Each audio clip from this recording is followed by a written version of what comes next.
and it's weird off the bat. Write this blog post, make a video, something that was how to kind of kickstart that process, and then that way you can at least practice and get better at it as you go.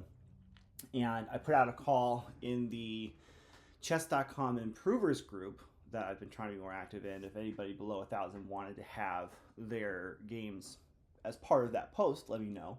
And I got a message from a person who was a little higher rated, and I'm not sure the game was really going to be a fit for that post, just because there's less like blatantly obvious things, I thought, and I thought, let's just make a video about going over that, and I think it'll still be some good information about like how I think about going through a rapid game, where you're going to spend even more time looking at it than you did playing at it, but still figuring out what you're going to get out of it. So we're going to go over this improvers rapid game.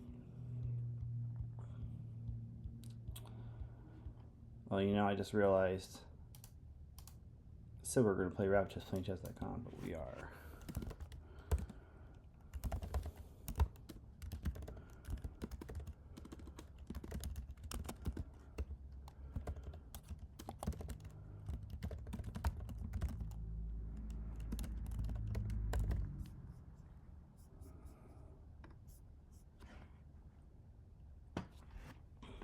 There we go. All right, so this game was played on chess.com from S9XFD, and I've uploaded it here into the Chess Dojo analysis board only because that's where I spend most of the time for me, and that's where I'm comfortable with. So we're getting through it. I have not looked through this game with a computer. I did just really quickly tap through it like this, just to kind of get the quick lay of the land. And in general, S9 told me that this was a game they played recently and decently, and so that's why they thought maybe they'd go in to look at. And I agree that in general it looked like they played a very good flow of moves. But let's get going. E4, C6, Caro-Kann, love it. And it's weird off the bat. So let's just go ahead and just say weird, and obviously the most common move here is the D4. So when you're analyzing a game and you have a move like this, it kind of already means like I'm not going to disqualify the game, but one of the things that I really like out of a rapid game and taking it is at least contributing to my opening file. So if I'm playing the Caro-Kann, I want to have a PGN file going that is just Caro-Kann games, and I like the Nate Salon advice of every game. Go through until you get to the move that you wish you would have changed, and update to that one move further in your file. And in this case, when I play C6 and they play F4, it wouldn't even make it into my file. It's just weird. We can kind of immediately see why it's just not as good as D5. And what do I mean by that? Well, the point of a pawn move in the opening is to open up pieces. And with this pawn move, we already opened up our bishop and our queen. Moving this pawn move didn't open up any new pieces. It's not really contributing to the center. It's certainly not as contributing to the center as well as D4 would. It's not developing a piece. It's weakening our king safety. About the only thing you could say for an early F4 is that if we can manage to castle kingside, our rook is kind of doing something right out of the gate.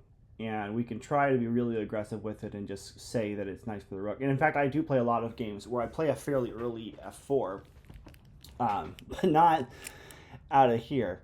And let's also just say that F4 would make a lot of sense against here. It's the king's gambit, and not necessarily an opening people hold in high esteem, but absolutely playable, even up to the master level.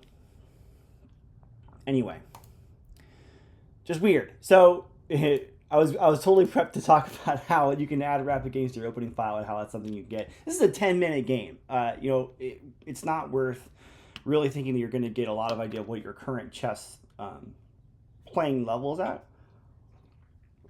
from just a 10-minute game. But you can really judge where your intuition is at and start to give yourself a little notes about Well, I started to feel like it was this, but when this is happening, I immediately thought about X. Maybe I should think about doing Y. And so now next game you can think about X and Y. Anyway, so this doesn't contribute to the opening file. Weird start. We can always just say black's already coming out better. Great. Exchange, exchange.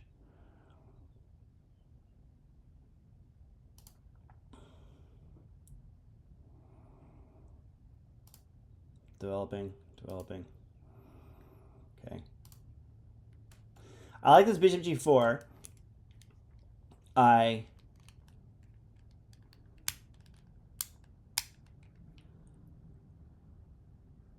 Okay. So one of the reasons I like the bishop g4 is the whole point we play c6 from the beginning is if we played the French and eventually we get to this, we get these pawns up here and we get this bad bishop. When we're playing the Caro-Kann,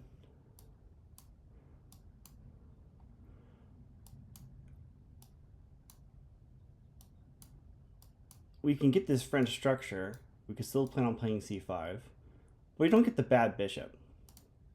So we want to get the bishop out, is like the whole idea. It's a little slower than the French, but the value is we don't have to deal with that one problem. The other problem we do get is that this c6 move is just a little slower because we still are going to owe c5 eventually anyway. So even before this knight c6, it's developing. I'm not going to argue with it, and especially after the exchange. Like now, we don't have this bad knight square because that's the disadvantage here as well, is that we've taken away our great square for our knight. Because we are in the exchange, we don't have the bad knight square, and this knight's absolutely doing something. Knight before bishops makes sense too. So really, I'm just going to say, great play from black. Developing, awesome, good. Fine. Yeah, there we go. There's our French structure pawns. Yeah.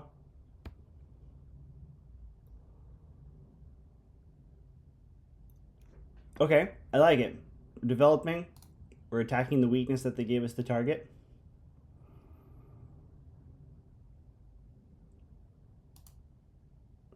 We could still be thinking about knights before bishops.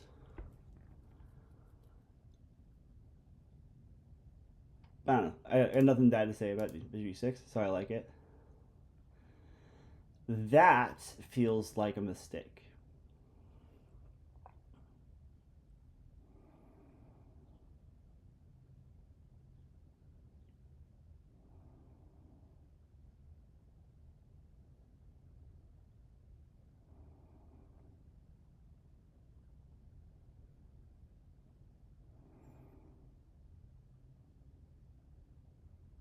Why does it feel that way? Well, okay. I guess it feels that way, number one, because if we're going to push the pawn, I like d4.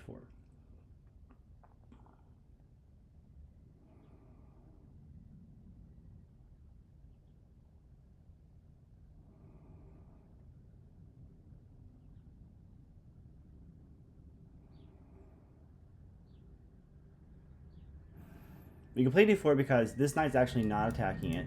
The knight's pinned. So we can actually get some of this center space back.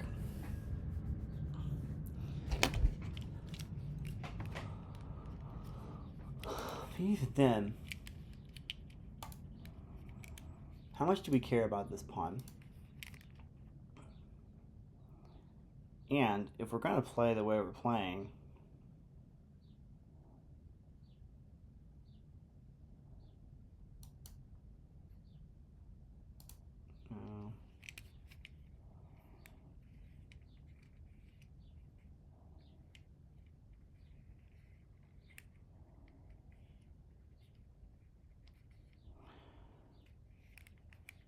well, you know what? In a minute here, he's going to kick it.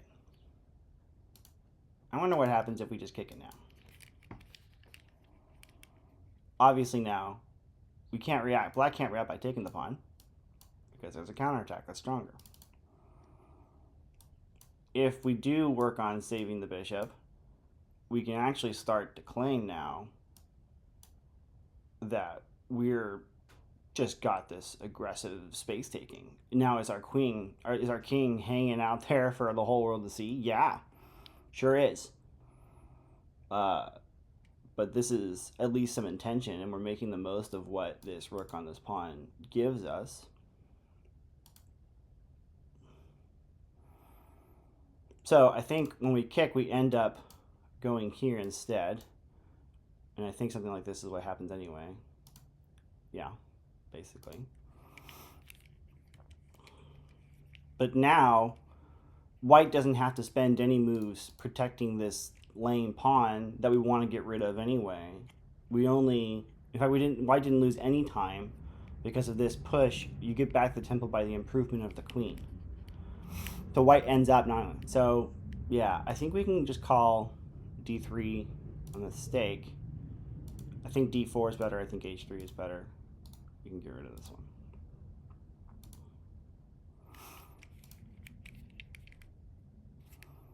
I like this move. We're saying you can't come forward. I'm protecting this knight, so I don't even have to take back and isolate a pawn. I'm preparing to castle. Great. Overall, this is a great play by black. Loving it. We finally get the kick. Awesome.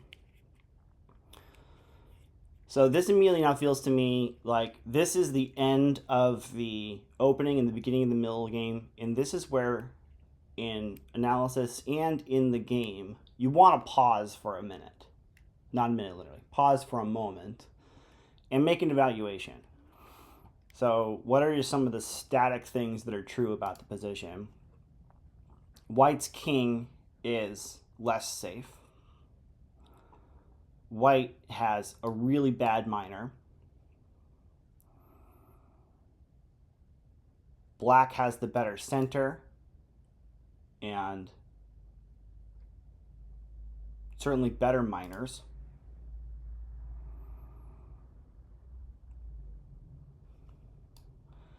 Also just has, now in the dynamics level, black has initiative.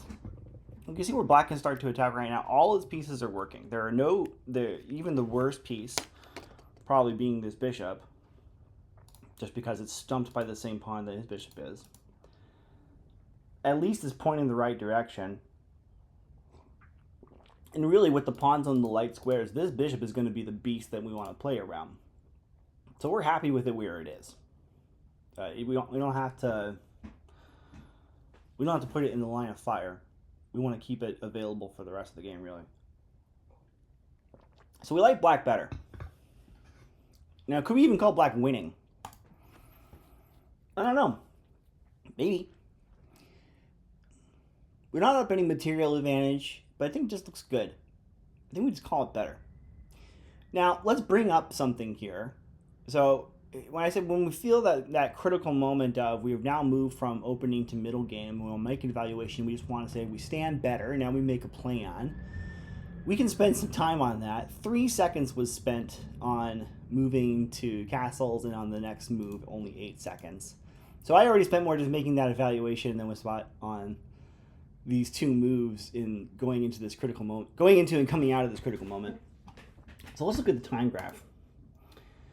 Now, this does not mean that white used all their time. The bottom here is at 6 minutes 40 seconds.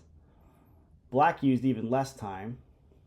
This was a 10-minute game, and black actually ended up playing for a minute and a half. This could have been a speed chess game, not a rapid game. So you do need to wonder, I think all the way up through here, having only used a minute or 15 seconds of time, it's not that crazy, especially because black has been playing very solid moves. It's okay to feel comfortable in the opening and just make intuitive moves when banking up some of that time for later on when you can use it. But we can even see he doesn't use the banked time really at all. So I would say this is the first moment where it makes sense to spend a full 30 seconds on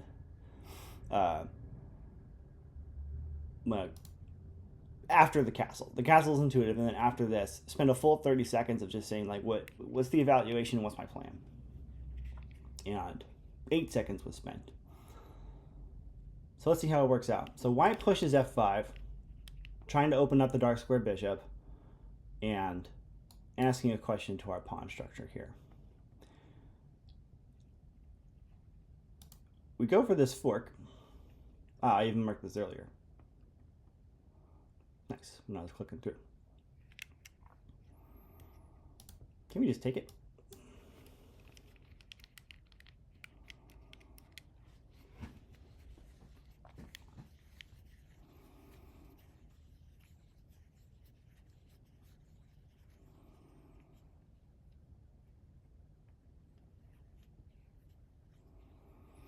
We do this out on the fork, but like we gain the pawn. And when we do this fork,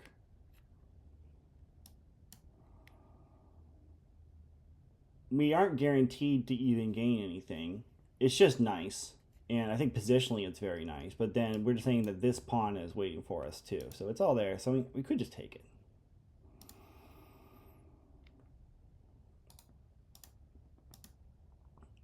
We're considering. Truly better? I don't know. Going up a pawn. But it just kind of seems like the goal of going through this is, I marked these earlier. Let's also just mark this one. We're looking to go up a pawn here. Now, what can also be said though is we're still going to go up the pawn after this move, and we're moving the knight over to the right direction, and that I can see where that's good. So I'm not going to say this is not dubious, it's not a mistake, but I just kind of worth noting we could take the pawn. Okay, has to get out of the way of the attack. Now we take the pawn. Free pawn, gotta love it. We're all set up. Now, white did want that pawn to go away. I don't know that white wanted it to go away for free. White wants this freed up and this freed up, and has finally gotten that. But I don't think they necessarily wanted to give it to you for free. They much rather would have made this exchange happen here. But black did a good job of negotiating that. Up a pawn, everything is looking great. In general, this is now the point in the game. Black needs to be looking for tactics. Something is going to come up. White is going to give you chances. Slow down and look for tactics. Spend more than 11 seconds a move. You can afford, in a 10-minute game that lasts 31 moves, so 10 minutes is 600 seconds, 31 moves. You can afford an average of 20 seconds a move, and you've banked up 200 of those in your opening by only spending 10 seconds over 10 moves. So you can take several 20 to 30 second thinks and look for tactics in every one of these positions. Okay. Looking backward at this pawn, recognizing that the bishop does nothing there. Probably even like eventually wanting to move this back over this way. It's passive. It's a very passive move, but is it truly a mistake?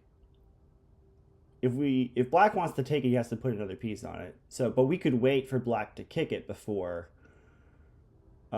feeling like we have to act on it. We could come talk to the queen, in which case we'll probably get something like that. And now we still could make this move. No, we lose the pawn.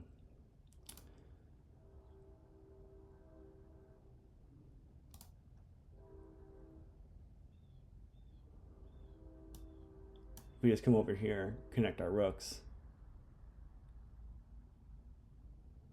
No. White's in a really tough state. Black has set up a really rich position. I like it a lot. Yeah, so I don't know. Maybe that is just the move. Protect the pawn. When black brings the queen over, this pawn is not yet in a threat.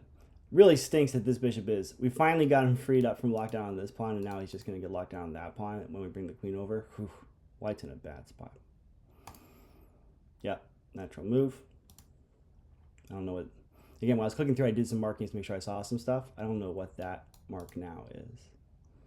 Oh, it's because we're setting up the discovered attack. I don't know why I marked the knight instead of the queen.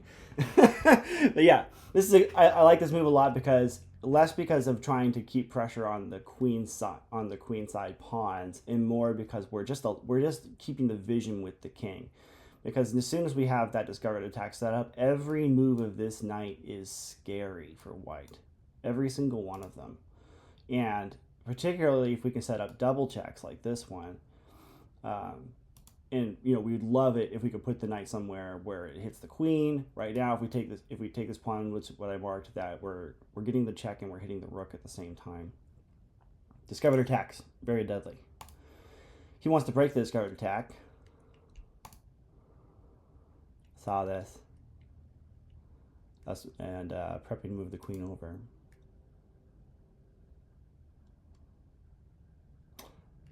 But this misses something huge that I just saw.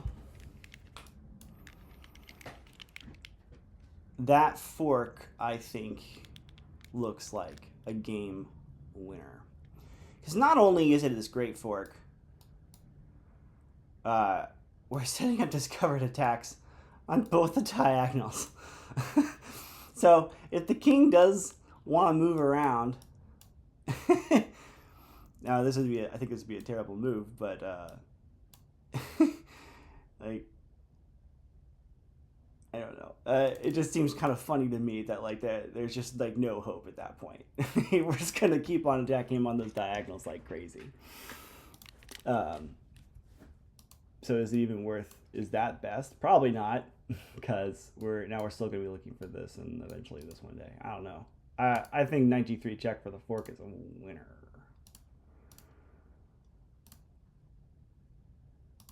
That's worth. If this was a really long game, it'd probably be worth calculating out just to find if there's a forced mate there. My gut kind of tells me that if the king keeps on trying to stay on h1 behind the pawns instead of the dark squares, might be able to last a little bit. But it's going to be rough. It's clearly going to be winning because at a minimum you're going to win the exchange. And then you're probably still going to have chances to fork the queen, and this is going to go bad real fast. Real fast. So I think this knight g3 check was probably the missed thing. But I did see the point of this is to bring the queen over and look for a mating threat.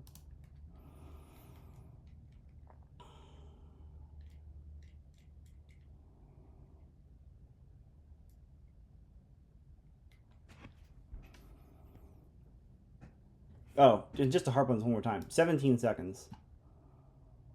So imagine with 9 minutes left on the clock, imagine if you spent a full minute, maybe you would have found the fork, and then the game would have been smooth.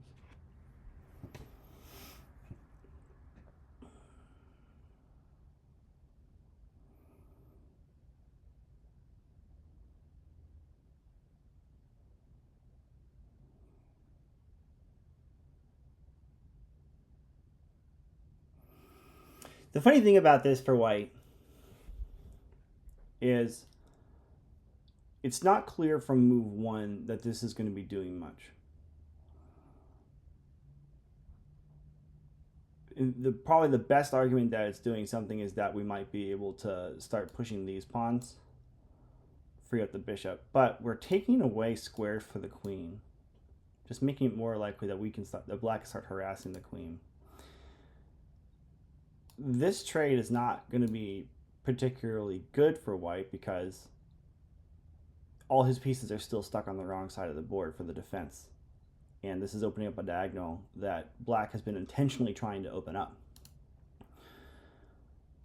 This trade is not particularly good for white either, because again, black wants to open up the position. Black is ahead on time, not clock time. Well, ahead on clock time too, but ahead on tempi.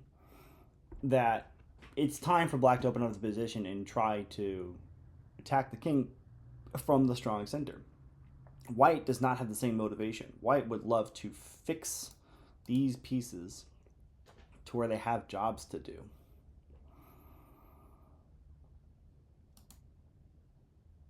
I don't know. We go for the trade. Queen d6, which is what we were setting up with bishop c7 with the mate threat. Looking to stop the mate threat. Very nice. Just in case anybody missed that.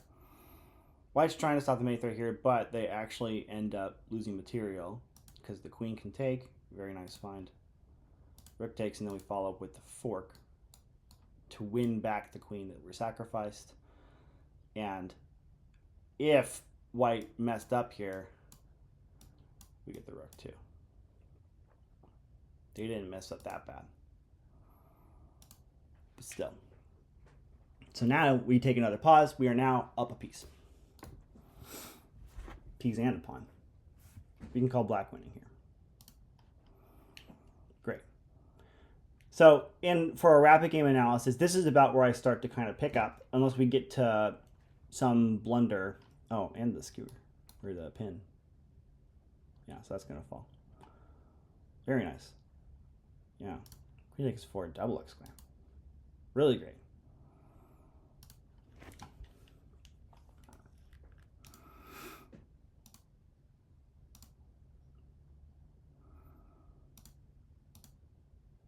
Okay, let's at least check if we had gone knight first, because then we end with check.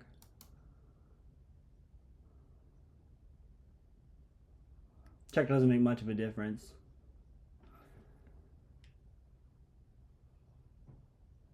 If we could choose where the bishop ended up, it would probably be that we would like to have this pawn pushed and put it here.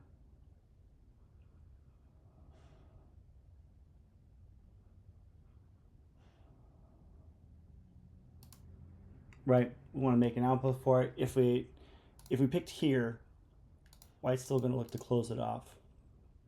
So we want to keep it on this side of the pawns. Here is good. If we can push these, then that's where the square is good. I kind of like knight first better just because we end with the check.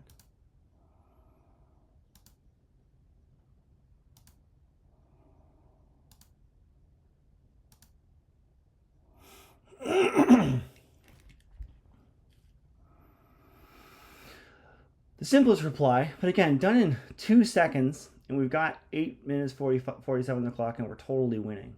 It's okay to make a plan.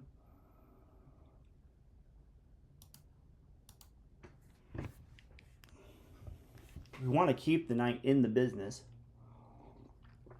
And I particularly like this because if he wants to try to distract us, we actually love this now. If we could trade off, if we could do a rook trade, makes life much simpler. We'd much rather have rook and knight versus bishop instead of 2 rooks and knight versus rook and bishop.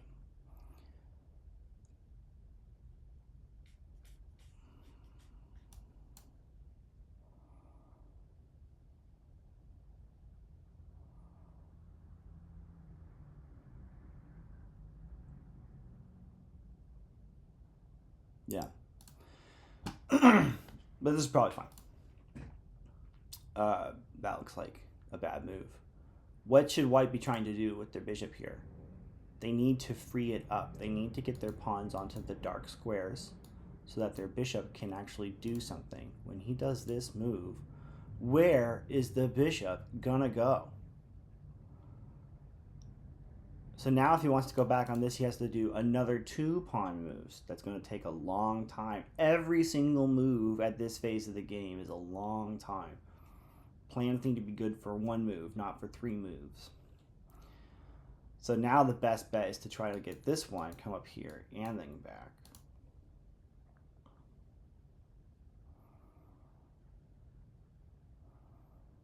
Yeah, terrible move. What should they have done instead?